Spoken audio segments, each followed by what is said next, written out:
다시는 부산에 발을 디딜 일이 없을 거라고 생각했다. 그 모든 것을 바꿔놓은 말다툼이 있은 지 5년이 흘렀다. 아버지와 얼굴을 보지 않고 내가 자란 집에 발을 들여놓지 않은 지 5년. 하지만 동생 서연에게서 온 전화 한 통이 모든 것을 순식간에 바꿔놓았다. 아빠가 편찮으셔, 이 언니. 의사 선생님 말씀이 심각하대.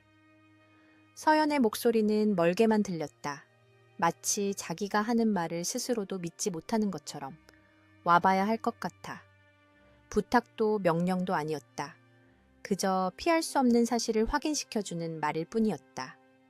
내가 가업을 잇는 대신 미술을 공부하겠다고 했을 때 나를 집에서 내쫓았던 그 완고하고 융통성 없던 남자.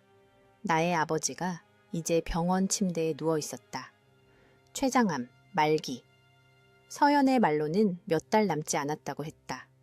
결심을 내렸던 순간이 생생하게 기억난다. 나는 서울의 작은 오피스텔에 있었다. 여전히 손에 전화기를 쥔 채 끝내지 못한 내 그림에 시선을 고정하고 있었다. 해운대의 풍경이었다. 어릴 적 여름날의 기억을 떠올리게 하는 그 깊고 푸른 바다색. 아버지는 늘 그림 그리는 건 시간 낭비라고 절대 밥벌이가 되지 못할 거라고 말했다. 5번의 전시회와 여러 차례의 수상을 한 뒤에도 아버지의 생각은 여전했다.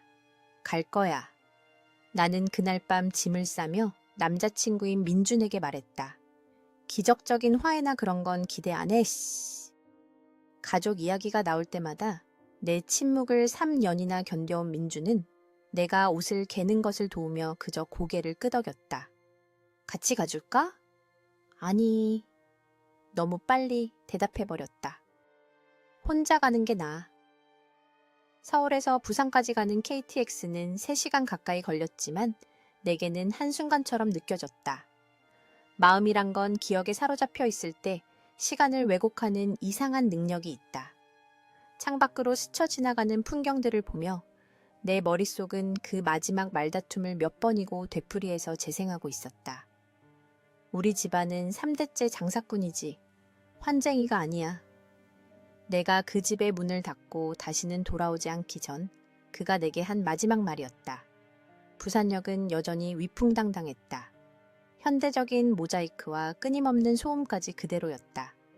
모든 것이 놀라울 정도로 익숙해서 마치 5년의 공백이 눈 깜짝할 사이에 압축된 것 같았다. 바다 냄새, 부산 사투리, 거리의 가로수들, 모든 것이 향수와 불안감이 뒤섞인 채 나를 덮쳐왔다. 서연이가 차 옆에서 나를 기다리고 있었다. 세월은 동생에게 좋은 영향을 준 듯했다. 여전히 그 실용적이고 책임감 강한 모습이었지만 전에는 없던 성숙함이 얼굴에 묻어났다. 동생은 아무 말 없이 나를 힘껏 안았고 그 침묵은 1000마디 말보다 더 많은 것을 이야기해 주었다. 머리 잘랐네. 병원으로 운전하며 동생이 말했다. 잘 어울린다. 너는 결혼했고 나는 동생의 손가락에 끼워진 반지를 가리키며 대답했다. 초대도 안 했더라. 비난이 아니라 그저 사실을 말한 것뿐이었다. 서연은 운전대를 조금 더 꽉 쥐었다. 2년 전이었어. 작게 했어. 아빠가 언니한테 연락하라고 했는데 내가 언니가 오고 싶어 할지 몰랐어. 나는 곁눈질로 동생을 보았다. 늘 아빠에 대한 충성심과 나에 대한 애정 사이에서 갈등하던 내 동생. 몇 년 동안 동생은 우리 사이의 달이었다. 왓츠앱으로 가족 행사 사진을 보내주고 가게 소식을 전해주고 아빠 몰래 내 전시회에 대해 물어보곤 했다. 엄마는 어떠셔? 내가 화제를 돌리며 물었다. 무너지셨지. 언니도 알잖아. 엄마 어떤지. 강한 척 하시지만 아무도 안 볼 때 우시는 거 몇 번 봤어. 온종일 병원에만 계셔. 부산대학교 병원은 하얀 복도와 소독약 냄새가 가득한 미로였다. 나는 심장이 점점 더 빨리 뛰는 것을 느끼며 서연을 따라 종양내과 병동으로 향했다. 오랜 시간이 흐른 뒤에 아빠에게 무슨 말을 해야 할까? 나를 알아보시기나 할까? 서연은 항암 치료 때문에 아빠가 아주 쇠약해지셨다고 했다. 우리는 423호실 앞에서 멈췄다. 엄마가 침대 옆 의자에 앉아 나지막한 목소리로 책을 읽어주며 아빠의 손을 잡고 있었다. 문 앞에 서 있는 나를 보고 엄마는 책을 바닥에 떨어뜨렸다. 흐느낌을 삼키며 두 손으로 입을 막았다. 서연아, 왔구나. 아빠가 천천히 고개를 돌렸다. 내가 기억하던 키 크고 건장하며 짙은 콧수염에 화가 나면 벽이 울릴 정도로 목소리가 컸던 그 남자는 사라지고 없었다. 대신 누렇게 뜬 피부에 머리숱이 얼마 남지 않은 수척한 노인이 있었다. 하지만 그의 눈, 나와 꼭 닮은 그 갈색 눈동자는 예전 그대로였다. 안녕하세요, 아빠. 나는 말했고 내 목소리가 너무나 나약하게 들려 놀랐다. 어색한 침묵이 병실을 가득 채웠다. 엄마가 일어나 내 어깨에 기대어 울었다. 늘 쓰시던 동네 시장에서 사오던 그 꽃향수 냄새가 났다. 커피 좀 사올게. 서연이 우리에게 공간을 만들어주며 말했다. 엄마는 의사와 이야기해야겠다며 중얼거리며 동생을 따라 나섰다. 그리고 갑자기 5년의 침묵과 병원 침대를 사이에 두고 아빠와 나 단둘이 남게 되었다. 보기 좋구나. 마침내 그가 거의 알아들을 수 없는 이심 목소리로 말했다. 아빠는 나는 어떻게 말을 이어야 할지 몰라 시작만 했다. 꼴이 말이 아니지 나도 안다. 그가 웃으려 했지만 그 소리는 마른 기침으로 변했다. 거짓말할 필요 없어. 나는 엄마가 앉아있던 의자로 다가가 어색하게 앉았다. 협탁 위에는 가족 사진들이 놓여 있었다. 서연의 결혼식, 명절, 생일, 내가 함께하지 못했던 순간들, 그리고 그 사진들 사이에서 놀랍게도 내 마지막 서울 전시회에 대한 신문기사 스크랩이 보였다. 평론가가 네가 아주 뛰어나다고 하더구나. 그가 내 시선을 따라가며 말했다. 재능이 있다고. 그의 말에 나는 숨이 멎는 것 같았다. 아빠가 내 활동을 지켜보고 있었다고? 예술은 정말로 일하기 싫은 사람들이나 하는 짓이라고 말했던 바로 그 남자가 계속 서연이가 알려준다. 그가 약간 부끄러워하며 고백했다. 인터넷으로 내 그림들도 보여주고. 훌륭하더구나 서연아. 아주 훌륭해. 내 안에서 무언가 무너져 내리는 것을 느꼈다. 한 번도 기대하지 않았던 화해도, 한 번도 구하지 않았던 용서도 아니었다. 그것은 더 복잡하고 더 고통스러우면서 동시에 더 자유로워지는 무언가였다. 왜 지금이에요, 아빠? 눈물이 시야를 흐리기 시작하는 것을 느끼며 물었다. 왜 진작 안 그러셨어요? 그는 잠시 힘을 모으려는 듯 눈을 감았다. 다시 눈을 떴을 때 나는 그의 눈에서 한 번도 본 적 없는 것을 보았다. 두려움이었다. 내가 고집불통 늙은이라서 그렇지. 그가 마침내 대답했다. 그리고 때로는 죽음을 눈앞에 둬야만 인생에서 저지른 어리석은 짓들을 깨닫게 되거든. 나는 이제 너무나 가늘고 약해진 그의 손을 잡았다. 내가 미대에 가기 위해 경영학과를 포기하겠다고 했을 때 분노에 차 식탁을 내리쳤던 바로 그 손이었다. 전화하실 수도 있었잖아요. 나는 질책을 참지 못하고 말했다. 너도 마찬가지였지. 그가 예전의 완고함을 언뜻 내비치며 대답했다. 우린 너무 닮았어, 서연아. 그래서 그렇게 부딪혔던 거야. 물론 그의 말이 맞았다. 고집과 심술궂은 성미와 더불어 자존심은 우리 집안의 내력이었다. 하지만 지금 약품과 죽음의 냄새가 나는 이 병실에서는 그 모든 것이 너무나 하찮게 느껴졌다. 싸우러 온 거 아니에요, 아빠. 아니, 넌 작별 인사를 하러 왔지. 그가 잔인할 정도로 솔직하게 말했다. 나도 마찬가지고. 그 후 며칠 동안 우리는 이상하지만 나름대로 잘 돌아가는 일과를 만들어갔다. 아침에는 내가 엄마와 교대하여 병원을 지켰고 엄마는 집에 가서 쉬거나 지금은 서연이가 관리하는 시내의 원단 가게 일을 보셨다. 오후에는 동생이 남편인 지훈과 함께 나타났다. 그는 엔지니어로 일하는 과묵하고 친절한 남자였다. 그리고 밤에는 보통 아빠와 단둘이 남았다. 병원이 희미한 불빛과 무거운 침묵으로 거의 비현실적인 공간이 되는 그 이상한 시간들. 모든 것이 바뀐 것은 그런 밤 중 하나였다. 아빠는 평소보다 정신이 더 맑았다. 통증 때문에 맞는 모르핀이 때때로 그를 혼란스럽게 만들었지만 그날 밤 그의 눈은 무언가 결심한 듯 특별한 빛을 띠고 있었다. 내게 할 말이 있다, 서연아.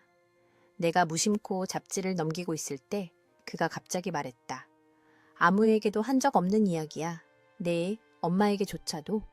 나는 잡지를 옆에 내려놓고 침대로 다가갔다. 그의 얼굴은 진지하고 거의 엄숙했다. 무슨 말씀이세요? 그는 적절한 단어를 찾는 듯 잠시 후에 대답했다. 내가 20살 때 네 엄마를 만나기 전에 서울로 미대에 가려고 했었다. 나는 방금 들은 말을 이해하지 못한 채 그를 빤히 쳐다보았다. 우리 아빠가? 평생 내 예술적 소명을 경멸했던 바로 그 남자가? 안 믿겨요. 내가 할 수 있는 말은 그것뿐이었다. 그가 희미하게 미소 지었다. 알아. 지금 생각하면 믿기지 않겠지. 하지만 사실이다. 입학시험까지 봤어. 합격했었고. 그런데 무슨 일이 있었어요? 그는 계속하기 전에 깊은 한숨을 내쉬었다. 내 아버지, 그러니까 네 할아버지인 진수 할아버지가 편찮아지셨다. 심근경색이었지. 돌아가실 정도는 아니었지만 당신의 죽음을 생각하게 할 만큼은 됐어. 병원으로 나를 부르셔서 가업을 맡겠다고 약속하게 하셨다. 그게 할아버지의 전부였거든. 알겠니? 전쟁 후에 맨손으로 일구신 거였어. 그래서 포기하셨군요. 나는 이해하기 시작하며 결론 내렸다. 그렇지. 합격 통지서를 찢어버리고 여기 부산에 있는 경영학과에 등록했다. 내 할아버지는 그 후로 15년을 더 사셨어. 내가 가게를 맡고 내 엄마와 결혼하고 서연이를 낳는 것까지 보셨지. 하지만 너는 보지 못하고 돌아가셨다. 내가 이 충격적인 사실을 받아들이는 동안 우리 사이에 무거운 침묵이 흘렀다. 평생 동안 나는 아빠가 예술을 싫어하고 내 열정을 경멸한다고 믿어왔다. 그런데 이제 와서 보니 그래서 제가 화가가 되겠다고 했을 때 그렇게 화를 내셨군요. 나는 그에게라기보다 혼잣말처럼 중얼거렸다. 그가 천천히 고개를 끄덕였다. 처음에는 마치 유령을 보는 것 같았다. 20살에 내가 나를 괴롭히러 돌아온 것 같았지. 질투가 났다. 서연아, 내게는 내가 갖지 못했던 용기가 있다는 게 질투가 났어. 하지만 저를 집에서 내쫓으셨잖아요. 나는 낡은 상처가 다시 벌어지는 것을 느끼며 상기시켰다. 가문의 수치라고 하셨어요. 그리고 단 하루도 후회하지 않은 날이 없었다. 그가 갈라진 목소리로 고백했다. 하지만 자존심이, 이 빌어먹을 자존심이 눈물이 뺨을 타고 흐르는 것을 느꼈다. 이제 모든 것이 이해가 되었다. 내 공부에 대한 그의 경멸적인 말들, 내 경력에 대해 이야기하기를 거부했던 것, 심지어 내 방에서 내 스케치 하나를 발견하고 찢어버렸던 그 일까지도. 그가 예술에 대해 느꼈던 것은 증오가 아니었다. 자신이 포기한 것에 대한 고통이었다. 아직도 그림 그리세요? 나는 내가 몰랐던 젊은 시절의 아빠를 떠올리며 물었다. 그는 고개를 저었다. 가게를 맡기로 약속했을 때 완전히 그만뒀다. 50년 동안 단 한 장도 그리지 않았어. 안타깝네요. 나는 진심으로 말했다. 그렇지. 그가 인정했다. 하지만 다른 기쁨도 있었어. 내 엄마, 너희들. 가게는 내 꿈이 아니었지만 번창하게 만들었지. 그는 잠시 추억에 잠겨 침묵했다. 그러고는 눈에 띄게 힘을 주어 침대에서 몸을 살짝 일으켰다. 한 가지 더 있다, 서연아. 집에 내 서재에 을숙도 그림 뒤에 금고가 있어. 비밀번호는 내 생일이다. 그 안에 중요한 서류 몇 가지랑 스케치북 한 권이 있을 거야. 몇 년 동안 계속 보관해왔어. 그날 밤 아빠가 잠든 후 나는 머릿속이 복잡한 채로 집으로 돌아왔다. 남포동에 있는 우리 집은 내가 떠났을 때와 똑같았다. 똑같은 낡은 가구들, 벽에 걸린 똑같은 가족 사진들. 엄마가 안뜰에서 가꾸던 똑같은 제스민 향기. 엄마는 스트레스와 병원에서의 긴 시간으로 지쳐 이미 잠들어 있었다. 나는 아빠가 늘 가게에 장부를 정리하던 소박한 방인 서재로 향했다. 정말로 소로야가 그토록 그리기 좋아했던 그 석호 그림 뒤에 벽에 박힌 작은 금고가 있었다. 나는 내 생년월일을 눌렀다. 82 연고 26. 문이 금속성 클릭 소리와 함께 열렸다. 안에는 여러 문서가 있었다. 집문서, 주식증서 몇 개, 보험증권들, 그리고 맨 뒤에 낡은 검은 표지의 스케치북이 있었다. 나는 거의 경건한 마음으로 조심스럽게 그것을 꺼내 펼쳤다. 첫 페이지들에는 목탄화가 있었다. 도시 풍경, 낯선 사람들의 초상화, 손과 얼굴에 대한 습작들, 독학한 사람치고는 놀라울 정도로 훌륭했다. 스케치북을 넘길수록 그림은 더 정교해졌다. 부산 해안의 수채화, 일상적인 장면을 담은 작은 유화들, 심지어는 젊은 시절의 아빠가 그렸다고 생각하니 얼굴이 붉어지는 예술 누드화도 몇 점 있었다. 마지막 페이지들에서는 스타일이 바뀌었다. 선이 더 자신감 있고 더 개성적으로 변했다. 그리고 그때 그것을 보았다. 입학시험 예정일 일주일 전에 그려진 연필 자화상. 20살의 아빠, 검은 머리에 강렬한 눈빛이 나와 너무나 닮아 소름이 돋을 정도였다. 그리고 그 페이지 뒤에 조심스럽게 붙여진 누렇게 변한 편지가 있었다. 박상철님께 귀하께서 1977학년도 서울대학교 미술대학에 합격하셨음을 알려드리게 되어 기쁘게 생각합니다. 나는 흐느낌을 참을 수 없었다. 편지는 그가 말했던 것처럼 찢어져 있지 않고 온전했다. 그는 이룰 수 있었지만 이루지 못했던 것의 증표처럼 이 모든 세월 동안 그것을 간직해왔다. 스케치북을 계속 살펴보던 나는 훨씬 더 놀라운 것을 발견했다.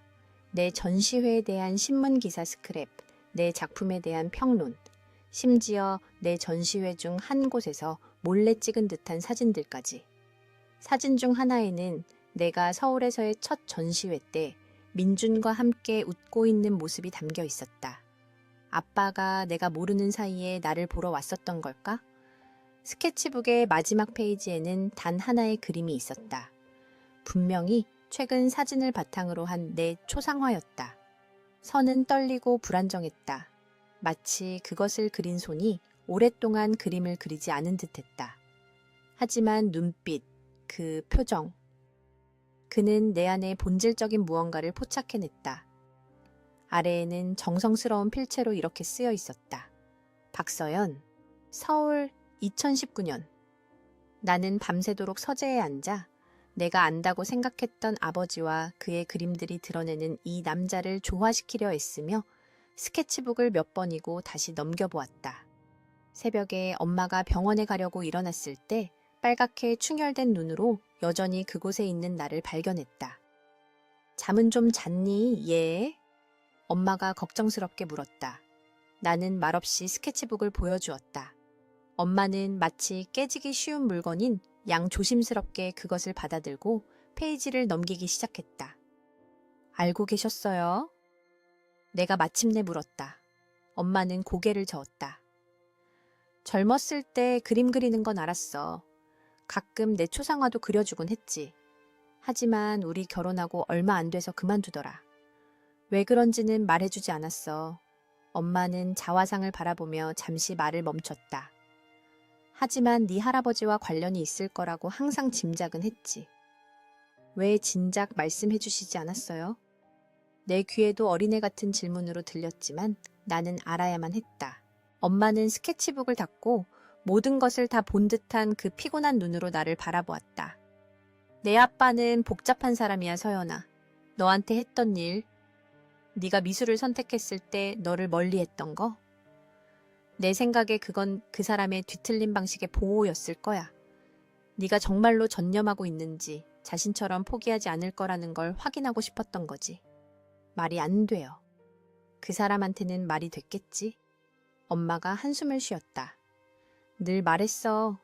만약 네가 돌아온다면, 첫 번째 어려움에 부딪혀 포기한다면 그건 네 진정한 소명이 아니라고. 만약 제가 돌아왔다면요?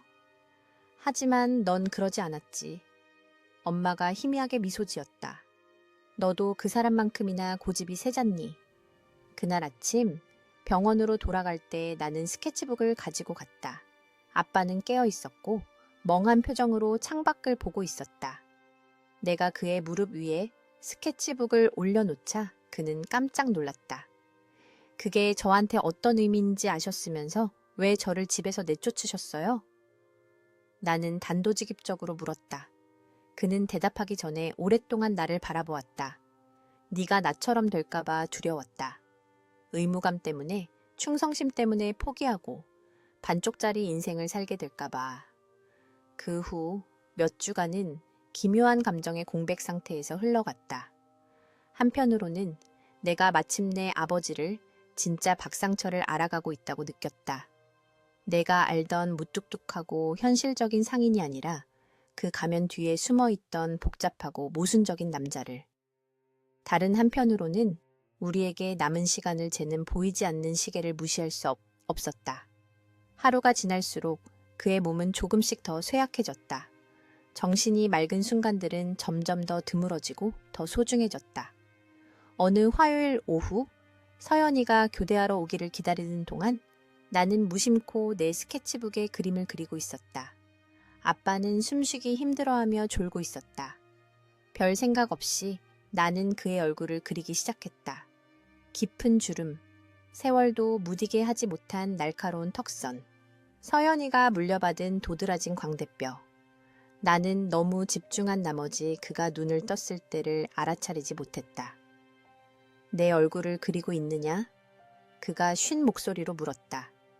나는 거의 스케치북을 떨어뜨릴 뻔하며 깜짝 놀랐다. 그냥 스케치예요. 나는 약간 부끄러워하며 대답했다. 제대로 된 재료가 없어서요. 볼 수 있을까? 나는 스케치북을 건네기 전에 잠시 망설였다. 급하게 그린 불완전한 그림이었지만 그 안에는 병마와 싸우는 그의 완고한 존엄성이 담겨 있었다. 그는 오랫동안 그림을 바라보며 마치 선을 느끼고 싶은 듯 종이 위로 손가락을 스쳤다. 훌륭하구나.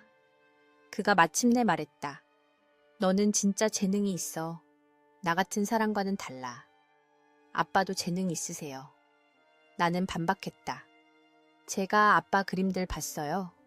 그는 손으로 경멸하는 듯한 제스처를 취했다. 취미일 뿐이지 그 이상은 아니야. 내 것은 달라. 그건 진짜야. 그 작고 너무나 늦은 인정이 내 경력 동안 받았던 모든 상과 긍정적인 평가보다 더 큰 의미로 다가왔다. 나는 할 말을 잃고 내가 느끼는 감정을 표현할 수 없었다. 나에게 약속 하나 해다오, 서연아. 그가 내 침묵을 틈타 계속 말했다. 내가 없으면 내 동생 가게 일 좀 도와주거라. 나는 혼란스러운 눈으로 그를 바라보았다. 하지만 서연이는 혼자서도 잘해요. 그리고 저는 서울의 제1위. 내 일을 포기하라는 게 아니다. 그가 내 말을 끊었다. 가게 파는 걸 도와달라는 거다. 파신다고요? 나는 놀라서 숨이 멎었다. 하지만 가게는 집안의 유산이잖아요. 할아버지가 내게 강요하신 거지. 그가 씁쓸하게 말을 맺었다. 너희에게 짐이 되게 하고 싶지 않다. 서연이는 자기 직업이 있어 회계사잖니. 단지 나에 대한 의리 때문에 가게를 계속하고 있을 뿐이야. 그리고 너는 네 예술이 있고. 하지만 엄마는요. 내 엄마도 동의했다. 이 문제에 대해 이야기 나눴어. 가게가 우리를 먹여 살렸지만 많은 것을 앗아가기도 했다. 너희가 그 대가를 치르게 하고 싶지 않아. 그가 하는 말을 받아들이기 어려웠다. 토러스 원단 가게는 항상 우리 가족 생활의 중심이었다. 일요일 점심 식사는 그 주의 매출에 대한 이야기로 가득 찼고 휴가는 비수기에 맞춰 계획되었으며 심지어 내 10대 시절 방벽에는 신상품에 대한 의견을 내기 위해 붙여놓은 원단 샘플들이 있었다. 가게를 파는 것은 거의 신성모독처럼 느껴졌다. 그럼 아빠가 쏟으신 모든 노력은요? 할아버지가 이루신 것들은요? 아빠가 희미하게 미소 지었다. 때로는 서연아, 가장 위대한 사랑의 행위는 누군가를 의무감에서 해방시켜주는 거란다.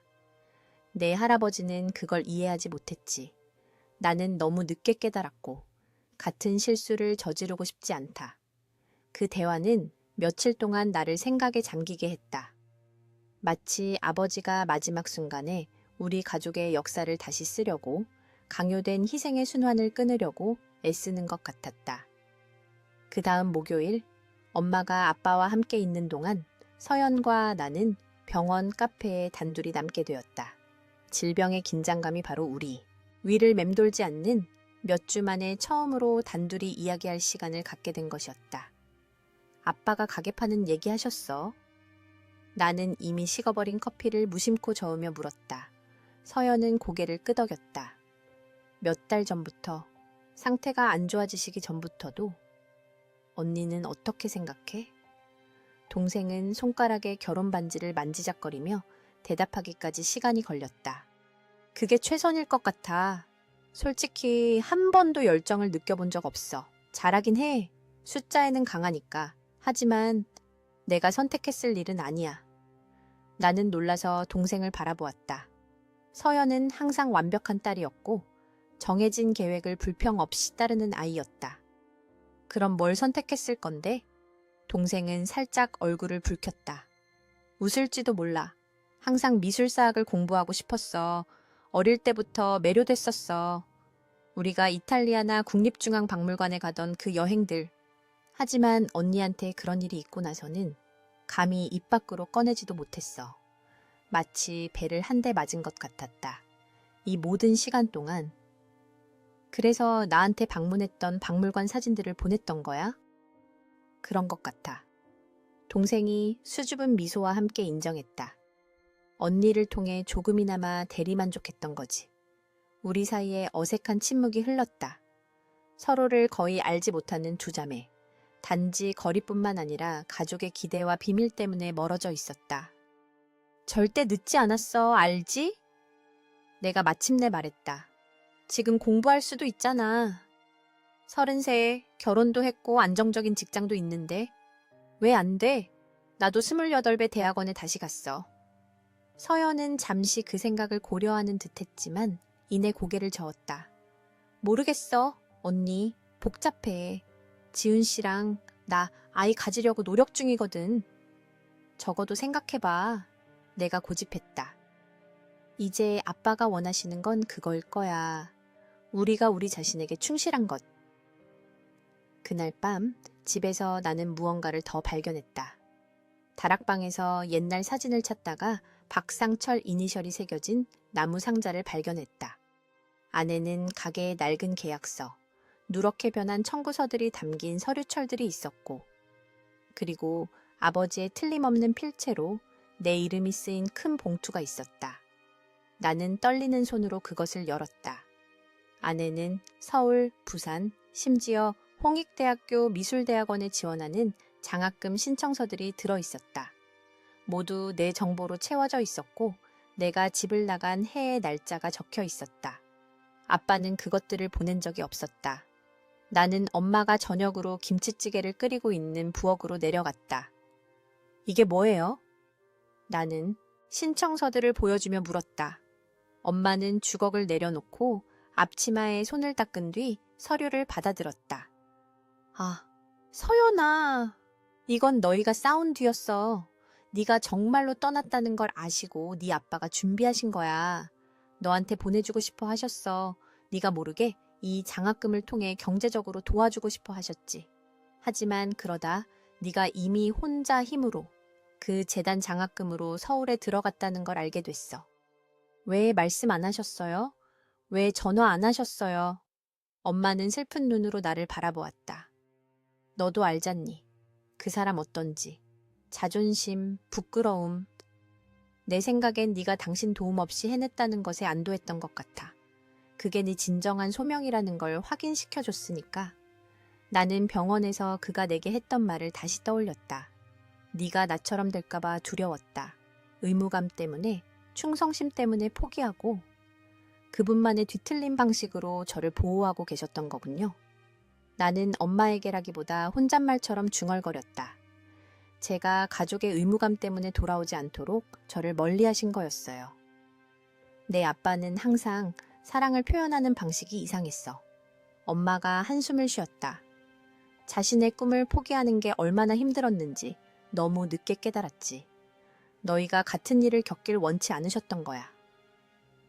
아빠의 상태는 그 후 며칠 동안 급격히 나빠졌다. 의사들은 암이 간까지 전이되어 그를 편안하게 해드리는 것 외에는 할 수 있는 일이 없다고 말했다. 모르핀 때문에 대부분의 시간 동안 진정 상태에 있었고 우리가 곁에 있다는 것을 거의 의식하지 못했다. 일요일 오후, 내가 그와 단둘이 있을 때 놀라운 일이 일어났다. 그는 갑자기 눈을 떴고 완전히 정신이 맑은 상태로 방금 나를 알아본 것처럼 나를 바라보았다. 서연아. 그가 놀라울 정도로 또렷하게 말했다. 내 그림들이 보고 싶다. 제 전시회 도록들 가져왔어요. 나는 가방을 향해 손을 뻗으며 대답했다. 아니, 진짜로 보고 싶다. 나를 서울로 데려가다오. 아빠, 지금 상태로는 여행 못하세요. 그럼 여기로 가져와. 네가 이제 어떻게 그리는지 보고 싶다. 한 번만, 가기 전에. 그의 요청은 불가능했다. 우리 둘 다 알고 있었다. 내 큰 그림들은 병실에 들어가지도 않을 것이고 서울에 있는 내 작업실에 있었다. 하지만 그의 목소리에는 너무나 절박함이 담겨 있어 나는 완전히 거절할 수 없었다. 더 좋은 생각이 있어요. 내가 말했다. 제가 아빠를 위해 그림을 그릴게요. 바로 여기서요. 다음 날 나는 작은 이젤과 캔버스, 유화 물감과 붓을 가지고 돌아왔다. 나는 병실 창가, 빛이 가장 좋은 곳에 모든 것을 설치하고 그가 나를 지켜보는 동안 그림을 그리기 시작했다. 나는 그의 금고를 숨기고 있던 그림에 등장했던 바로 그곳, 을숙도의 풍경을 그리기로 했다. 물빛의 푸른색과 녹색 톤, 황금빛 갈대, 주황색과 분홍빛으로 물든 저녁 하늘. 사흘 동안 나는 그가 졸고 가끔 깨어나 조용히 나를 지켜보는 동안 그림을 그렸다. 그 순간들 나는 우리가 마침내 진정으로 소통하고 있다고 느꼈다. 말없이 우리 둘 다 이해하지만 한 번도 공유한 적 없는 보편적인 예술의 언어를 통해. 목요일 아침 병원에 도착했을 때 그림은 거의 완성되어져 있었다. 하지만 병실은 비어 있었고 침대는 정돈되어져 있었다. 심장이 멎는 것 같았다. 중환자실로 옮기셨어요. 한 간호사가 내게 알려주었다. 어머니와 동생분이 그곳에 계세요. 나는 두려움에 목이 메인 채 복도를 달렸다. 중환자실 문 앞에서 엄마와 서연이가 서로 껴안고 있는 것을 발견했다. 무슨 일이에요? 나는 숨을 헐떡이며 물었다. 내부 출혈이 있었어. 서연이가 충혈된 눈으로 설명했다. 의사 선생님들이 몇 시간 문제라고 하셔. 우리는 3명 모두 동시에 들어갈 수 없었다. 우리는 하루 종일 20분씩 교대로 자리를 지켰고 그 20분은 영원처럼 느껴졌다. 아빠는 의식이 없었고 단조로운 리듬으로 삑삑거리는 기계에 연결되어져 있었다. 한때 생명력 넘치는 초상화를 그렸던 그의 손은 이제 하얀 시트 위에 힘없이 놓여 있었다. 오후에 내 차례가 되었을 때 나는 그의 곁에 앉아 그의 차가운 손을 내 손으로 감쌌다. 그림이 거의 다 완성됐어요. 나는 그가 들을 수 없다는 것을 알면서도 말했다. 수평선만 남았어요. 하늘과 물이 뒤섞이는 그 선이요. 항상 저한테는 가장 어려운 부분이었어요. 한 사물이 다른 사물로 변하는 바로 그 지점을 찾는 것이요. 눈물이 뺨을 타고 흐르기 시작했다. 우리가 나누지 못한 이야기가 너무나 많았고 침묵과 오해 속에서 잃어버린 세월이 너무나 길었다. 엄마랑 서연이는 제가 돌볼게요. 나는 약속했다. 그리고 계속 그림을 그릴 거예요. 모든 그림이 아빠를 위한 것이기도 할 거예요. 아빠가 될 수 없었던 그 예술가를 위해서요. 대답은 없었고 기계의 끊임없는 삑 소리만 들렸다. 얼마나 그렇게 앉아 있었는지 모르겠다. 그의 손을 잡고 마치 우리에게 세상의 모든 시간이 남은 것처럼 내 프로젝트와 미래 전시회에 대해 이야기하며 간호사가 내 시간이 끝났다고 알리러 왔을 때 나는 몸을 숙여 그의 이마에 입을 맞추었다. 사랑해요, 아빠. 나는 속삭였다. 모든 것에도 불구하고요. 어쩌면 그 모든 것 때문에 더요. 아빠는 그날 밤 내가 몇 주 동안 그가 머물렀던 빈 병실에서 그림을 완성하는 동안 돌아가셨다. 나는 마지막 순간에 그의 곁에 있지 못했다. 자리를 지키고 있던 사람은 서연이었고 모니터의 리듬이 바뀌다가 잠잠해지는 것을 본 것도 동생이었다. 때때로 나는 그게 더 나았을까, 그가 그렇게 되기를 원했을까 하고 생각한다. 그의 삶은 불완전한 작별과 미완의 대화들로 점철되어져 있었다.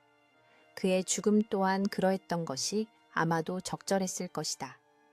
장례식 날 나는 완성된 그림을 그의 관 옆에 놓았다. 저녁 노을이 지는 을숙도, 하늘이 어디서 끝나고 물이 어디서 시작되는지 알 수 없는 그 흐릿한 수평선, 그리고 한쪽 구석에 거의 알아볼 수 없게 이젤 앞에 앉아 같은 풍경을 바라보고 있는 젊은 남자의 실루엣을 그렸다. 장례식 다음 날은 이상할 정도로 환했다. 마치 부산이 모든 것에도 불구하고 삶은 계속된다는 것을 우리에게 상기시켜 주려는 듯했다. 수세대의 부산 시민들이 고인을 떠나보낸 중앙성당에서 집으로 걸어 돌아오는 동안 거리는 무자비한 햇살 아래 빛나고 있었다. 나는 방패처럼 가슴에 을숙도 그림을 안고 있었다. 묘지에 그것을 두고 올 수 없었다. 그 캔버스 조각에는 너무나 사적이고 너무나 연약한 무언가가 담겨 있어 야외에 버려둘 수 없다고 느꼈다. 가족이 살던 집은 이제 달라 보였다. 더 커졌지만 동시에 더 텅 비어 있었다. 이웃들과 먼 친척들은 여전히 그곳에 머물며 낮은 목소리의 대화와 아무도 손대지 않는 음식 접시들로 거실을 채우고 있었다. 엄마의 여동생인 영희 이모는 마치 사령부의 장군처럼 부엌에 자리를 잡고 군대 같은 효율성으로 방문객들에게 햄, 계란말이, 토마토를 곁들인 빵 쟁반을 나눠주고 있었다. 뭐라도 좀 먹어야지, 서연아. 내가 계단으로 향하는 것을 보고 이모가 꾸짖었다. 뼈만 남았잖니? 나중에요, 이모. 나는 목에 걸린 덩어리 때문에 몇 시간 동안 아무것도 삼킬 수 없으리라는 것을 알면서도 약속했다. 나는 엄마가 내가 떠난 후 그대로 보존해둔 내 옛날 방으로 피신했다. 벽에는 여전히 원단 샘플들이 붙어 있었고 내 초기 스케치들과 15살 때 아빠와 함께 봤던 이중섭 전시회의 빛바랜 포스터도 함께 있었다. 그것이 우리가 단둘이 박물관에 갔던 처음이자 마지막이었다. 나는 그의 처음의 어색함, 전시실을 둘러보는 동안의 침묵, 그리고 점차 그가 그림 속의 세부 사항들을 지적하기 시작했던 것을 기억했다. 이중섭이 어떻게 지중해의 빛을 포착했는지, 물의 움직임, 해변의 일상생활을. 이제 나는 그가 왜 그렇게 많이 알고 있었는지, 왜 보통의 방문객들이 지나치는 것들을 보았는지 이해해야 했다. 문에서 부드러운 노크 소리가 내 기억을 방해했다. 서연의 남편인 지훈이었다. 어색한 표정에 손에는 봉투를 들고 있었다. 방해해서 미안해, 서연아. 김 변호사님이 방금 도착하셨어. 아버님이 오늘 바로 직계 가족들 앞에서 유언장을 낭독하라는 구체적인 지시를 남기셨대. 오늘? 나는 그 긴급함에 놀랐다. 보통은 더 기다리지 않아? 지은은 어깨를 으쓱했다. 그분 말씀으로는 아버님이 그렇게 해야 한다고 주장하셨대. 서재에서 기다리고 계셔. 아빠의 서재는 이 행사를 위해 정돈되어 있었다. 누군가 보통 마호가니 책상을 덮고 있던 서류들을 치우고 변호사 앞에 의자 4개를 놓아두었다. 그는 아빠의 대학 시절 친구인 대머리의 마른 남자였다. 내가 들어갔을 때 엄마와 서연은 이미 앉아 있었다. 둘 다 공적인 자리에서 늘 보여주던 침착함을 유지하고 있었다. 오직 그들의 충혈된 눈만이 그들이 느끼는 고통을 드러내고 있었다. 아, 서연 양. 이제 다 모였군요.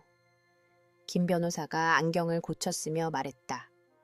힘든 시기인 줄 압니다만 상철 씨는 자신의 뜻에 대해 아주 명확했습니다. 그는 서류 가방에서 문서를 꺼내고 헛기침을 한 뒤 읽기 시작했다. 나, 박상철은 온전한 정신 상태에서 법적인 형식들이 몇 분 동안 이어졌다. 예상대로 집은 엄마에게 남겨졌다. 약간의 저축과 보험금은 우리 세 사람에게 분배될 것이었다. 김 변호사가 가게에 대한 부분에 이르기 전까지는 놀라운 것이 없었다. 40년 동안 제가 운영해온 가업인 토러스 원단 가게에 관해서는 식에 따라 매각하는 것이 저의 뜻입니다. 그 가액은 세 부분으로 나뉩니다. 3분의 1은 제 아내 김영희에게, 3분의 1은 제 작은 딸 박서연에게, 그리고 3분의 1은 제 큰딸 박서연에게 주되, 이 부분은 서연이가 부산에 예술 작업실을 마련하여 자신의 작품 활동을 하고 원한다면 다른 이들을 가르치는 데 사용한다는 명시적인 조건이 따릅니다. 나는 숨이 멎었다. 부산에 작업실이라고? 아빠가 내가 고향에 다시 정착하기를 원하셨다고? 자네에게 온 편지일세. 김 변호사가 봉투를 내밀며 계속했다. 상철 씨가 이것과 함께 자네에게 전해달라고 부탁했네. 이거는 내가 알아보지 못하는 작은 열쇠였다. 나는 혼란스러운 채로 그것을 받아들었고 변호사는 계속해서 유언장을 읽어 내려갔다. 하지만 나는 나머지 부분에 거의 집중할 수 없었다. 내 손가락 사이에서 그 열쇠는 대답 없는 질문들로 타오르는 것 같았다. 김 변호사가 말을 마치고 떠났을 때 우리 넷은 침묵 속에 남았다. 마침내 처음으로 입을 연 것은 서연이었다. 결국 가게를 팔라고 하시는구나. 동생이 안도와 죄책감이 뒤섞인 목소리로 말했다. 완전히 놀랍지는 않네. 이미 나한테 말씀하셨었어. 엄마가 우리 둘을 놀라게 하며 고개를 끄덕였다. 몇 년 동안 생각하고 계셨지만 적절한 때를 찾지 못하셨지. 내 생각엔 결국 병이 그분께 필요했던 명확함을 준 것 같아. 엄마는 괜찮으세요? 나는 여전히 믿기지 않는 채로 물었다. 가게는 엄마의 전생애이기도 했고 결혼 후부터 아빠와 나란히 일했던 곳이었다. 엄마는 희미하게 미소 지었다. 나 이제 65이야, 서연아. 지금 와서 까다로운 손님들 상대할 생각 없어. 게다가 엄마는 무언가를 더 공유할지 말지 결정하는 듯 잠시 말을 멈췄다. 내 아빠랑 나 다른 계획이 있었어. 무슨 계획이요? 서연이 나만큼이나 놀라 물었다. 여행, 세상 구경, 가게가 우리를 여기에 묶어두는 바람에 한 번도 하지 못했던 모든 것들. 상철 씨는 가고 싶은 박물관 목록을 가지고 있었어. 비록 너한테는 말 안 했지만 엄마가 나를 보며 덧붙였다. 이제는 함께 할 수 없겠지만 아마도 내가 우리 둘을 위해 그 꿈을 이룰 수 있겠지. 엄마가 혼자 유럽을 여행하며 루브르나 우피치 미술관을 방문한다는 생각은 감동적이면서도 동시에 깊이 슬펐다. 또 다른 지켜지지 않은 약속, 시간과 상황에 의해 도둑맞은 또 다른 미래였다. 그날 밤 집이 마침내 조용해졌을 때 나는 내 방의 고독 속에서 아빠의 편지를 열었다. 평소에는 단단하고 명료했던 그의 필체가 이제 그의 마지막 날들의 연약함을 보여주고 있었다. 사랑하는 서연에게 이 편지를 읽고 있다면 나는 이미 없겠구나. 얼굴을 보고 해주고 싶었던 말이 너무나 많았지만 시간과 나 자신의 비겁함이 그것을 막았다. 김 변호사가 준 열쇠는 광복로 27번지에 있는 한 가게를 여는 열쇠다. 6개월 전 의사들이 희망이 없다고 했을 때 샀다. 몇 년 동안 문을 닫았던 낡은 목공소야. 물론 수리가 필요하겠지만 빛이 잘 들고 내 큰 그림들을 놓기에도 충분한 공간이 있다. 네가 그곳에서 아름다운 무언가를 만들어낼 수 있을 거라고 믿는다. 물론 의무는 아니다. 서울에 계속 있고 싶다면 팔아도 좋아. 단지 네가 원한다면 돌아올 길을 하나 제안하고 싶었을 뿐이다. 알아야 할 게 하나 더 있다. 내 서류들 사이에서 네 작품으로 전시회를 준비하던 문서들을 찾을 수 있을 거야. 갤러리 여백에 연락했고 내 도록을 보여줬더니 관심을 보이더구나. 네가 수락한다면 10월에 모든 것이 준비될 거다. 내 실수를 만회하기에는 너무 늦었다는 걸 안다. 하지만 적어도 내가 가졌던 것보다 더 쉬운 길을 내게 남겨주려고 노력할 수는 있겠지. 내 재능은 세상에 보여져야 마땅하다, 서연아. 말로는 할 수 없었을 때조차도 나는 항상 알고 있었다. 잃어버린 세월에 대해 용서해다오. 내 자존심에 대해, 모든 것에 대해. 사랑을 담아 아빠가. 눈물이 종이 위로 떨어져 몇몇 단어의 잉크를 번지게 했다. 실용적이고 완고하며 감정에 대해 절대 말하지 않던 나의 아버지가 그의 마지막 구원의 행위처럼 이 모든 것을 비밀리에 계획했다. 부산의 작업실, 도시에서 가장 명망 있는 갤러리 중 한 곳에서의 전시회. 우리가 함께 나눌 것이라고는 상상도 못했던 미래로 놓인 다리. 다음 날 아침, 편지가 여전히 머릿속을 맴도는 가운데 나는 그 가게를 보러 가기로 결심했다. 광복로는 부산의 가장 오래되고 보헤미안적인 지역인 남포동 한가운데에 있었고 좁은 골목과 중세시대 건물들이 즐비했다. 27번지는 19세기 석조 건물이었고 1층에는 큰 창문과 낡은 나무문이 있었다. 녹슨 자물쇠에서 열쇠가 힘겹게 돌아갔다. 내부는 어둡고 먼지가 많았으며 구석에는 낡은 기계의 잔해와 쌓인 목재들이 있었다. 하지만 창문을 열자 빛이 공간을 가득 채우며 그 가능성을 드러냈다.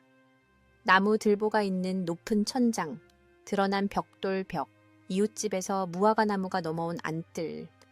방치된 상태에도 불구하고 그곳은 어떤 예술가라도 꿈꿀 만한 바로 그런 공간이었다.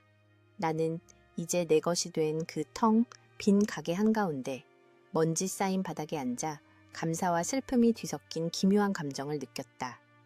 아버지는 시간을 넘어 나와 소통하고 우리를 갈라놓았던 심연 위에 다리를 놓는 방법을 찾아냈다. 그것은 그의 방식대로 우리 가족의 역사를 다시 쓰자는 초대였다. 마음에 들어?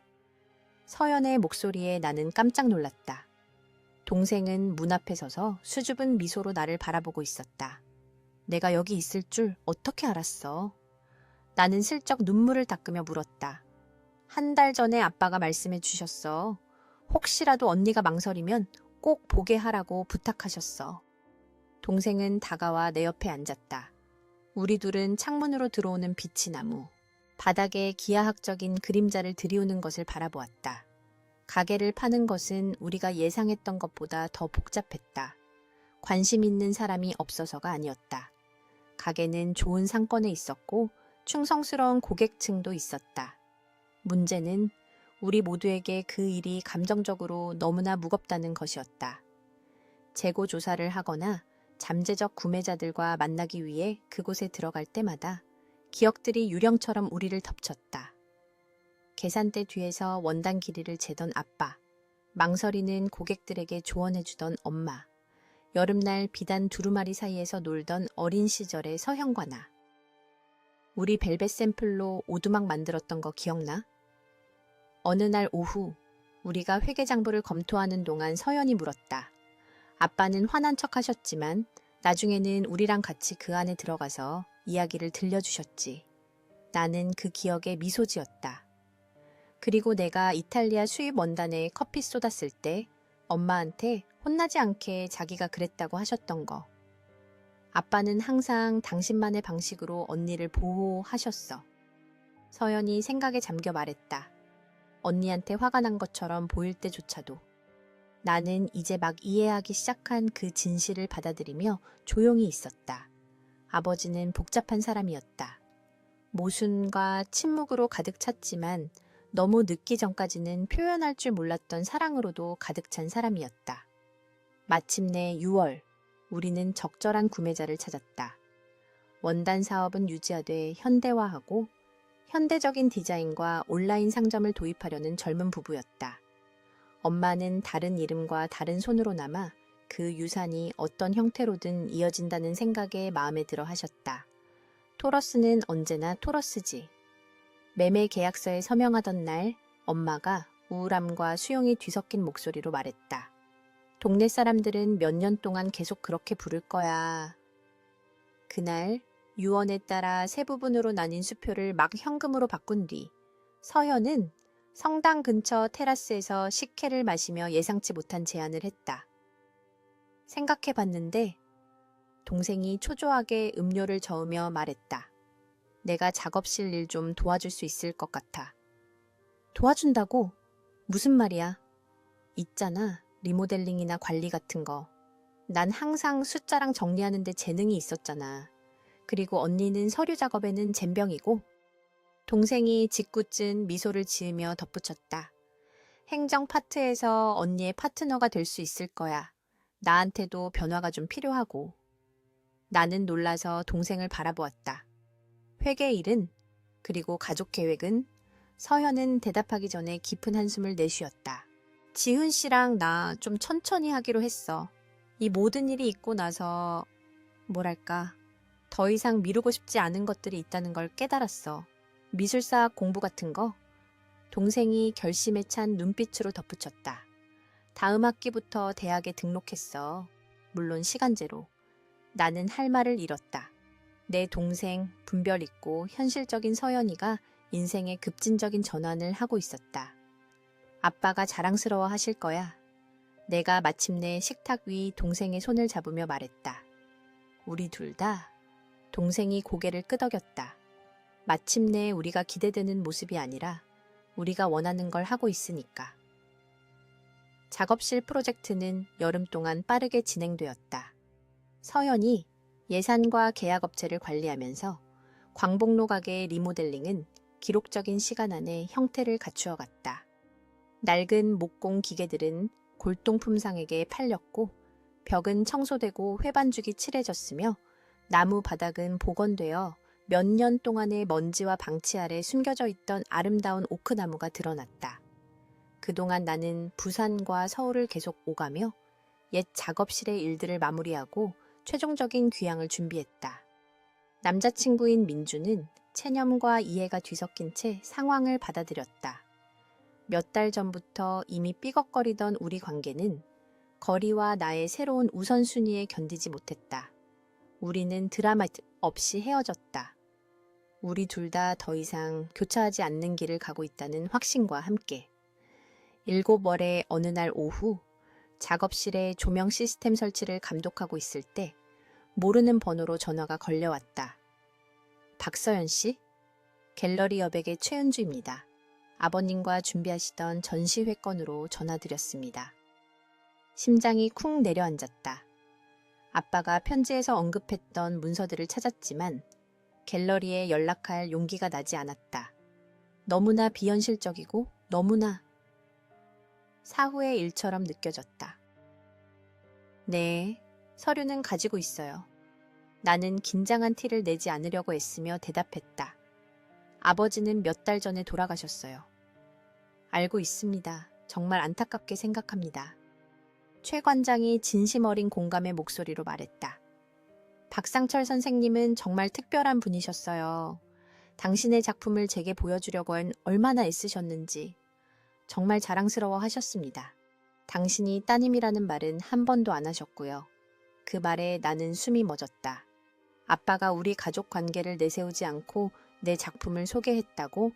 내 작품이 그 자체의 가치로 평가받기를 원하셨다고? 예정된 날짜는 그분과 합의한 대로 10월입니다.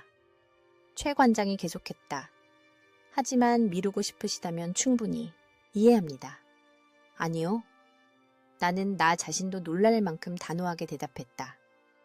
10월이 좋습니다. 그분의 기억을 기리는 방법이 될 거예요. 전화를 끊고 나는 이제 깨끗하고 환해진 작업실의 큰 창문들을 바라보았다. 저녁빛이 곧 내 캔버스, 내 그림, 내 꿈으로 채워질 텅 빈 공간을 비추고 있었다. 그리고 아빠의 꿈으로도. 엄마도 변하고 있었다. 가게를 판 돈과 평생 모은 저축으로 아빠와 함께 꿈꾸던 그 여행을 하기로 결심했다. 먼저 이탈리아, 그 다음 프랑스, 그 다음은 누가 알까. 새 카메라를 사고 동네 문화센터에서 사진 수업을 듣기 시작했다. 난 항상 사진 찍는 걸 좋아했어. 첫 여행을 위해 짐 싸는 것을 도우면서 엄마가 고백했다. 하지만 네 아빠는 그게 불필요한 지출이라고 했지. 세월이 지나면서 나도 더 이상 고집하지 않게 됐고, 가게 때문에 얼마나 많은 걸 포기하셨어요. 나는 엄마의 블라우스를 조심스럽게 접으며 물었다. 엄마는 잠시 생각에 잠겼다. 많았지. 하지만 가게 덕분에 한 것도 많아. 인생이란 그런 거야, 서연아. 항상 무언가를 얻기 위해 무언가를 포기하는 거지. 중요한 건 내린 결정에 대해 후회하지 않는 거야. 엄마는 후회하는 거 있으세요? 대답이 두려웠지만 묻지 않을 수 없었다. 엄마는 나와 꼭 닮은 그 검은 눈으로 이제는 슬픔을 겪고 더 평온해진 눈으로 나를 바라보았다. 내 아빠와 너 사이에 더 일찍 개입하지 않은 것. 엄마가 솔직하게 대답했다. 나는 그 사람에게 무슨 일이 있는지, 그가 정말로 어떻게 느끼는지 알고 있었어. 내가 다리가 되어주어야 했어. 너희가 그렇게 멀어지게 놔두지 말았어야 했어. 그건 엄마 탓이 아니라고. 아빠와 나의 자존심은 엄마가 맡기에는 너무나 강력한 두 힘이었다고 말하고 싶었다. 하지만 마음속 깊은 곳에서는 엄마가 옳다는 것을 알았다. 때로는 중재자, 적절한 순간의 친절한 한마디가 한 가족의 역사의 흐름을 바꿀 수 있다. 8월에는 예상치 못한 발견이 있었다. 엄마가 더 작은 아파트로 이사할 계획이라 보관할 것과 기부할 것을 결정하며 집 다락방을 청소하고 있을 때 옷장 깊숙한 곳에서 녹슨 금속 상자를 발견했다. 안에는 내가 한 번도 본 적 없는 수십 장의 낡은 사진들이 들어 있었다. 놀라울 정도로 아빠와 닮은 젊은 시절의 진수 할아버지. 거의 기억나지 않는 필라르 할머니가 1950년대의 우아한 드레스를 입고 포즈를 취한 사진. 그리고 놀랍게도 공원으로 보이는 곳에서 그림을 그리고 있는 젊은 남자의 사진 여러 장. 그중 한 장을 뒤집어 보니 낯선 필체로 적힌 글씨가 보였다. 용두산 공원에서 1969년 여름. 우리 아빠였다. 예술가의 꿈을 포기하기 1년 전. 내가 본 것 중 가장 긴 머리를 하고 있었고 사진에 완전히 담기지 않은 캔버스 위에서 작업하는 동안 절대적인 집중의 표정을 짓고 있었다. 하지만 가장 충격적이었던 것은 그의 자세, 붓을 쥐는 방식이 내가 하는 방식과 똑같았다는 것이다. 몸에 새겨진 학습된 제스처, 유전자를 통해 혹은 단순히 관찰하는 행위를 통해 무의식적으로 전달된 것. 나는 사진들을 엄마에게 가져갔고 엄마는 향수의 어린 미소로 그것들을 바라보았다.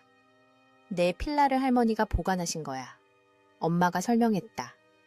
네, 진수 할아버지는 아빠가 가게를 맡겠다고 약속한 뒤에도 계속 그림을 그리는 걸 모르셨어. 공원에서 일요일 오후에 몰래 그렸지. 친구들이랑 장기 두러 간다고 하셨거든. 그러다 언제 완전히 그만두셨어요? 엄마가 한숨을 쉬었다. 우리 결혼했을 때 이제 쓸데없는 짓은 그만두고 중요한 것에 집중할 때라고 하셨어. 가게에 가족을 꾸리는 것. 너도 알잖니? 그 사람 어떤지. 그래, 나는 그가 어떤 사람인지 알았다. 혹은 안다고 생각했다. 하지만 그의 죽음 이후의 모든 발견, 모든 대화는 내가 아버지라고 불렀던 그 남자의 새로운 면모를 드러내고 있었다. 마치 붓질 하나하나가 더해지며 완성되는 초상화처럼 그의 이미지는 더 복잡하고 더 인간적으로 변해가고 있었다. 작업실은 8월 말에 완공되었다. 그림을 그리고 재료를 보관하고 진행 중인 작품을 전시할 수 있는 구역이 나뉜 넓고 밝은 공간이었다. 입구에는 서연이 토러스 작업실이라고 새겨진 작은 나무 간판을 걸자고 고집했다. 그 아래 더 작은 글씨로 박상철 설립 2022년. 너무 과장된 것 같지 않아? 내가 그것을 보고 물었다. 엄밀히 말하면 아빠는 그냥 이 장소를 사신 것 뿐이잖아. 엄밀히 말하면 아빠 없이는 이 모든 게 존재하지 않았을 거야. 서연이 단호하게 대답했다. 아빠, 이름이 여기 있는 게 마땅해. 개관일, 공식 개장 전에 작은 비공개 파티에서 엄마가 비단 종이로 싼 꾸러미를 가지고 오셨다. 내 아빠 물건들 사이에서 이걸 찾았어. 엄마가 내밀며 말했다. 아마 여기 있기를 바라셨을 거야. 그것은 책보다 겨우 큰 작은 그림이었고 빠르지만 자신감 있는 붓질로 그린 유화였다. 내가 병원에서 그를 위해 그렸던 바로 그 풍경, 을숙도를 보여주고 있었지만 다른 각도에서 더 황금빛 나는 마치 새벽빛 같은 다른 빛으로 그려져 있었다. 오른쪽 하단 구석에는 거의 보이지 않는 서명이 있었다. 박상철 1969. 아름다워요. 나는 최근 아빠에 대해 새로운 것을 발견할 때마다 나를 찾아오는 목의 덩어리를 느끼며 중얼거렸다. 내 할아버지가 편찮아지시기 전 여름에 그리신 거야. 엄마가 설명했다. 항상 자신의 최고작이라고 하셨지만 나 말고는 아무도 본 사람이 없었을 거야, 지금까지는. 그날 밤 모두가 떠나고 작업실에 혼자 남았을 때 나는 아빠의 작은 그림을 내 작업 책상 옆 벽에 걸었다. 방문객들이 볼 수 있는 눈에 띄는 곳이 아니라 내가 작업하는 동안 바라볼 수 있는 사적이고 친밀한 구석에. 갤러리 여백에서의 전시회는 10월 첫째 주 금요일 부산을 휩쓴 첫 가을 추위와 함께 개막했다. 하루 종일 비가 내렸다. 거리를 순식간에 강으로 만들었다가 사라져 맑고 향기로운 공기를 남기는 그런 지중해성 폭우 중 하나였다. 저녁 7시 갤러리 문이 개막식을 위해 열렸을 때 맑고 별이 총총한 하늘이 도시 위로 펼쳐졌다. 나는 전시회 제목을 귀향이라고 지었다. 내게는 여러 의미를 담고 있는 이름이었다. 나의 부산으로의 귀환, 가족과의 재회, 나의 뿌리로의 복귀. 갤러리 관장인 최은주는 모든 것을 절묘한 취향의 취향으로 준비했다. 이전 작품과 이 행사를 위해 특별히 제작된 신작이 섞인 내 그림들은 각 질감과 색의 미묘한 차이를 돋보이게 하는 조명 아래 하얀 벽에 걸려 있었다. 신작 중에서는 아빠와의 관계에서 영감을 받은 미뤄둔 대화라는 시리즈가 돋보였다. 문자 그대로의 초상화가 아니라 등지고 서서 흐릿한 수평선을 바라보는 고독한 인물들이 등장하는 부산의 도시 풍경이었다. 메인홀 중앙에는 내 가장 개인적인 작품을 배치했다. 50년의 시간 차를 두고 같은 장면, 을숙도 앞에서 그림을 그리는 남자를 두 개의 다른 순간에 보여주는 이폭화였다. 첫 번째는 내가 찾았던 사진을 바탕으로 한 젊은 시절의 아빠를, 두 번째는 같은 자세, 같은 제스처로 두 세대를 아우르는 원을 완성하는 나 자신을 묘사했다. 갤러리는 금세 사람들로 가득 찼다. 이 행사를 위해 여행 온 서울 친구들, 부산 예술계 지인들, 호기심 많은 이웃들, 초대장을 받은 가게의 옛 고객들, 전에 본 적 없는 파란 드레스를 입고 우아한 모습의 엄마는 마치 전시회가 자신의 것인 양 축하를 받았다. 한 번도 공개적으로 표현하지 못했던 그 모성에 가득한 자부심으로 서연은 마치 물 만난 고기처럼 손님들 사이를 오가며 작업실에서의 우리 대화 중에 배운 그림의 기술적인 세부사항들을 설명했다. 그녀의 열정은 전염성이 있었다. 나 자신도 따라할 수 없을 열정으로 내 작품에 대해 이야기가 됐다. 부산의 빛을 포착하는 방식이 정말 인상적이에요. 그녀가 내 도시 풍경 중 하나를 가리키며 한 무리의 참석자들에게 말했다. 여기만의 특별한 빛, 황금빛과 은빛 사이의 그 빛이요. 서연 언니는 자기가 그림을 그려본 다른 어떤 도시와도 다르다고 해요. 그렇게 항상 나만의 세계였던 이 세계에 너무나 잘 어우러진 동생을 보니 감동적이었다. 짧은 시간 안에 내 동생은 성씨만, 같은 낯선 사람에서 가장 가까운 동맹자, 내가 돌아오는 법을 배우고 있는 이 도시와의 다리가 되어주었다. 손님들 중에는 동네에 익숙한 얼굴들도 보였다. 어릴 때 빵 사러 가면 따뜻한 빵을 주시던 빵집 아주머니, 아빠가 매일 아침 커피를 마시던 술집 주인 아저씨, 심지어는 예술가의 길을 가도록 처음으로 격려해 주셨던 고등학교 시절의 옛 미술 선생님까지 네가 성공할 줄 항상 알았단다. 선생님이 세월에 잠긴 목소리로 말했다. 학부모 상담 때 내 아버지께 말씀드렸지. 상철 씨, 따님에게 소질이 있습니다라고. 그러면 그는 항상 알아들을 수 없는 소리로 웅걸거리며 화제를 돌렸지. 나는 그 기억에 미소 지었다. 아빠가 내 안에서 보았던 그 재능을 받아들이는데 얼마나 힘드셨을까. 아마도 그것이 자신의 버려진 꿈을 너무나 떠올리게 했기 때문일 것이다. 밤이 깊어갈 무렵 최 관장이 조용히 해달라고 요청하고 감사의 말을 전했다. 그녀는 내 작품을 소개한 박상철 씨의 해안, 부산이 자국의 예술가 중 한 명을 되찾아야 한다는 그의 주장을 언급했다. 이 전시회는 그녀가 결론 내렸다. 두 세대 간의 대화의 결과이며 시간과 침묵을 초월하는 대화입니다. 그녀가 말을 마쳤을 때 내게도 한마디 해달라고 요청했다. 나는 연설을 준비하지 않았다. 나는 말주변이 없는 사람이다. 하지만 나는 마음에서 우러나오는 명료함과 감정으로 말하고 있는 나 자신을 발견했다. 1년 전 나는 시작했다. 제가 여기 있을 거라고는 상상도 못했습니다. 부산은 제가 결코 돌아오지 않을 곳이라고 생각했던 곳이었습니다. 제 아버지는 제가 포기했던 관계였습니다. 나는 적절한 단어를 찾으며 잠시 말을 멈췄다. 오늘 밤 여러분이 여기서 보시는 것은 단지 그림이 아닙니다. 이것들은 달입니다.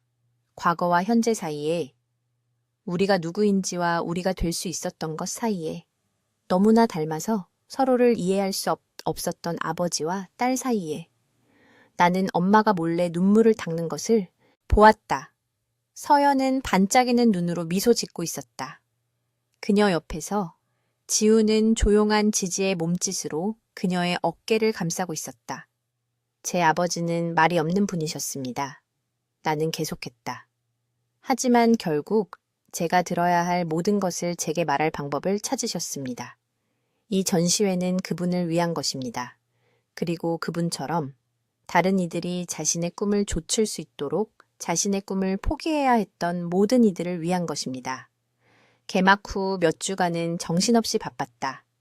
전시회는 지역 언론에서 긍정적인 평가를 받았고 한 전국신문은 내 작품이 제공하는 부산 풍경에 대한 새로운 시각을 강조하는 평론을 싣기도 했다.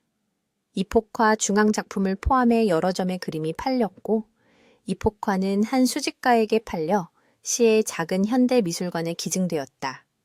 작업실은 본격적으로 운영되기 시작했다. 내 자신의 작업 외에도 토요일 아침에는 어린이들을 위한 워크숍을, 주 2회 오후에는 성인들을 위한 수업을 열었다. 서연은 관리를 맡았고 점차 자신의 미술사 지식을 활용하여 실기 수업 전에 짧은 강연을 제공하기 시작했다. 11월의 어느 날 오후 수업을 위해 작업실을 준비하던 중 서연이 예상치 못한 질문을 했다. 아빠가 우리가 한 일을 자랑스러워 하실 거라고 생각해? 나는 붓을 든 채 멈춰서 서서 주위를 둘러보았다.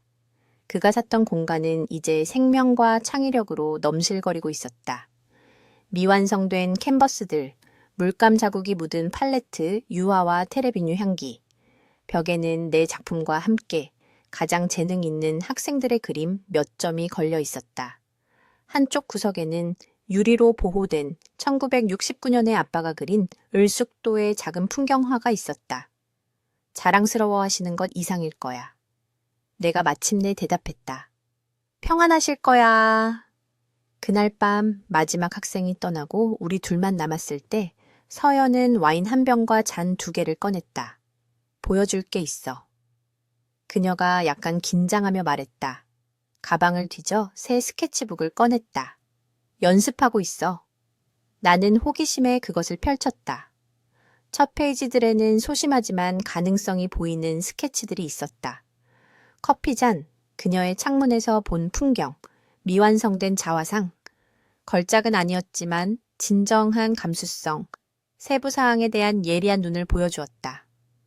서연아, 이거 놀랍다. 언제 시작했어? 장례식 후에. 그녀가 고백했다. 아빠 서재에서 연필 몇 자루를 찾았고 그냥 시작했어. 재능이 있는지는 모르겠지만 이렇게 하면 아빠랑 그리고 언니랑 연결된 느낌이 들어. 우리는 남은 밤 동안 기술 빛과 그림자, 보는 것과 관찰하는 것의 차이에 대해 이야기하며 보냈다. 나는 다양한 종류의 선을 위해 연필을 어떻게 잡는지 몇 개의 선으로 사물의 본질을 포착하는 방법을 보여주었다. 항상 나만의 것이었던 무언가를 동생과 공유하고 우리가 상상했던 것보다 더 많은 공통점을 가지고 있다는 것을 발견하는 것은 이상하고도 멋진 일이었다. 신기하다. 밤이 깊어지고 와인이 다 떨어졌을 때 서연이 말했다. 우리는 몇 년 동안 아빠가 원하시는 모습이 되려고 애썼는데 결국에는 둘 다 그분의 발자취를 따르게 됐네. 그분이 걷지 못했던, 스스로 포기해야만 했던 그 길을. 그녀 말이 맞았다. 이 모든 것에는 시적인 대칭이 있었다. 마치 아빠의 삶이 중단된 길이 아니라 우리를 통해 계속 이어져 새로운 방향으로 뻗어나가는 길이었던 것처럼. 크리스마스는 부산답지 않은 추위와 함께 찾아왔다. 엄마는 이탈리아 여행에서 모두를 위한 선물과 겨울 날씨와 대조되는 구릿빛 피부를 가지고 돌아왔다. 엄마는 더 젊어 보이고 더 가벼워 보였다. 마치 애도뿐만 아니라 수십 년간의 책임감의 무게도 내려놓은 듯했다. 우리는 수많은 성탄절 저녁을 함께 보냈던 그 식탁에 둘러앉아 가족의 집에서 저녁을 먹었다. 분명한 빈자리가 있었고 어떤 대화로도 완전히 채울 수 없는 부재가 있었다. 하지만 그것은 황량한 공허함이 아니라 기억의 공간이었다. 마치 음표만큼이나 중요한 음악 구성의 침묵의 순간들처럼. 저녁 식사 후 지훈과 서연이 떠나고 엄마가 쉬러 들어갔을 때 나는 거실에 잠시 남아 깜빡이는 불빛의 크리스마스 트리를 바라보았다. 벽난로 위, 늘 있던 가족 사진들 옆에 엄마가 새 사진을 놓아두었다. 용두산 공원의 이젤 앞에 서 있는 젊은 아빠의 사진이었다. 그는 수줍음과 자부심이 뒤섞인 채 카메라를 향해 미소 짓고 있었고 손에는 붓을, 얼굴에는 부산의 햇살을 받고 있었다. 나는 사진에 다가가 부드럽게 만졌다. 마치 내가 결코 알지 못했지만 어떤 식으로든 내 안에 살아있는 그 젊은이와 접촉할 수 있는 것처럼. 메리 크리스마스, 아빠. 나는 속삭였다. 우린 잘 지내요. 모두 다 잘 지내요. 1월에 서울에서 전화가 왔다. 부산에서의 내 전시회를 보고 봄에 비슷한 전시회를 열고 싶어하는 중요한 갤러리였다. 옛날의 나라면 이 기회에 기뻐서 펄쩍 뛰었을 것이다. 새로운 나는 만족스러운 평온함, 내가 있어야 할 바로 그곳에 있다는 확신을 느꼈다. 생각해 볼게요. 나는 대답했다. 하지만 어쨌든 5월 이후에나 가능할 거예요. 여기서 수업을 하고 있어서 학기 중에 학생들을 떠날 수 없어요. 전화를 끊고 나는 몇 달 사이에 내가 얼마나 많이 변했는지 깨달았다. 부산은 더 이상 내가 도망쳤던 곳이 아니라 내가 돌아오기로 선택한 곳이었다.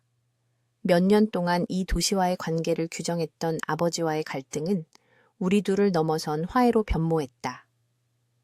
그날 오후 작업실에서 새로운 캔버스 작업을 하면서 호숫가에서 그림을 그리는 2개의 작은 인물이 있는 또 다른 을숙도 풍경을 그리면서 나는 이상한 확신을 느꼈다. 아버지는 결코 그림 그리기를 그만둔 적이 없었다. 단지 다른 캔버스를 찾았을 뿐이다. 우리들, 그의 딸들, 우리가 자유로워질 수 있도록 그가 만들어준 미래. 그리고 이제 내가 긋는 모든 붓질, 내가 가르치는 모든 수업, 내가 여는 모든 전시회는 또한 조금은 그의 것이기도 했다. 2세대 간의 계속되는 대화, 시간과 침묵을 가로지르는 공유된 길,